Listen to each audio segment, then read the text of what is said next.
पठण करणार आहे, तर तुम्ही देखील या ठिकाणी हनुमान चालीसा पठण करा. तुम्हाला नेमकं यातून काय मेसेज द्यायचा आहे? मला फक्त एवढाच मेसेज द्यायचा आहे, हनुमान चालीसा आम्ही रोजच वाचतो. आमच्यासाठी काही नवीन नाही हनुमान चालीसा.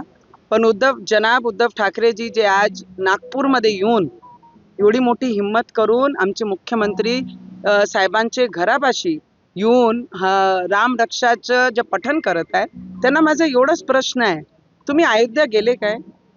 रामलल्लाचे दर्शन घेतले काय? फक्त जे नौटंकी आणि जे ढोंगीपणा करत आहे राम रक्षाचे नावाने, त्यांना एक प्रश्न आहे. आमचे मुख्यमंत्री साहेबांनी म्हटलं की मी त्यांचं स्वागतच करतो, राम रक्षा कोणी करत असेल तर मी त्यांचं स्वागतच करणार आहे. पण मी जनाब उद्धव ठाकरेजींना आठवून देऊ इच्छितो की जेव्हा आम्ही फक्त एवढंच म्हटलं होतं अमरावतीवरनं की मी हनुमान चालिसाचं पठण करन, तर आम्हाला तिथून धमक्या यायला लागल्या, तुम्ही फक्त मुंबईत पाय टाकून दाखवा, तुमचे पाय छाटण्याचे कामं आम्ही करू.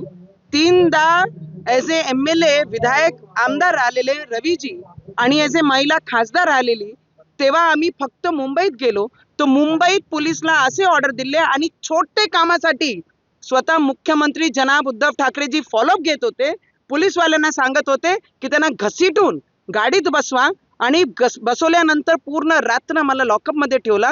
रात्री 4 वाजता राजद्रोह दाखल केला. सकाळी कोर्टामध्ये गेल्यानंतर आम्हाला जमानत होऊ दिली नाही.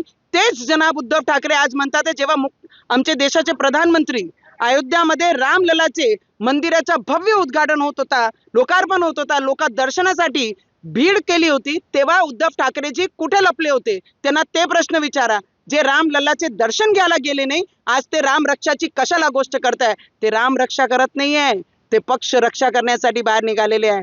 जनाब उद्धव ठाकरेजी, तुम्हाला माझा प्रश्न आहे, आमदार खासदार सगळे गेल्यानंतर जे उरले सुरले तेही जाईन, मी आणि आदित्य राहीन, तिथपर्यंत वाट पाहिली है तुम्ही.